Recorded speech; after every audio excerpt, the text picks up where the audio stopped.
الرحمن سورہ فاتحہ جو کہ مکی صورتوں میں سے ہے، اس کی 7 آیتیں ہیں۔ سورہ فاتحہ کے بے شمار نام ہیں، جن میں سے چند نام ہیں کہ اس کو کنز بھی کہتے ہیں، جس کا مطلب ہے خزانہ،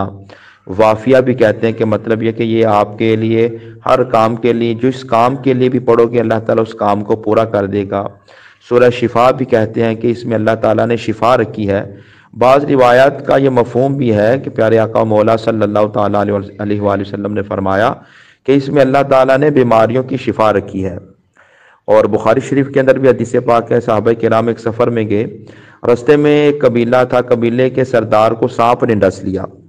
وہ لوگ ان کے پاس آئے کہ کیا تم میں سے کوئی ایسا ہے جو اس سانپ کے ڈسے کا علاج کر دے، کوئی جھاڑ پھونک کر دے، کوئی دم کر دے۔ ان صحابہ میں سے گئے، انہوں نے جا کر سورہ فاتحہ شریف کو پڑھا اور دم کیا تو اللہ کے فضل سے، سورہ فاتحہ کی برکت سے اس بیمار کو شفا مل گئی۔ وہ جس کو سانپ نے ڈسا تھا، اللہ تعالیٰ نے اس کو شفا عطا فرما دی، صحت و تندرستی عطا فرما دی۔ اس سے ہمیں یہ پتہ چلا کہ اللہ کی پاک کلام اور سورہ فاتحہ کے اندر شفا ہے۔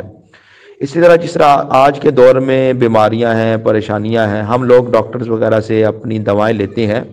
تو ہم کو چاہیے کہ ہم اپنے علاج میں قرآنی آیات کو، قرآنی صورتوں کو بھی رکھیں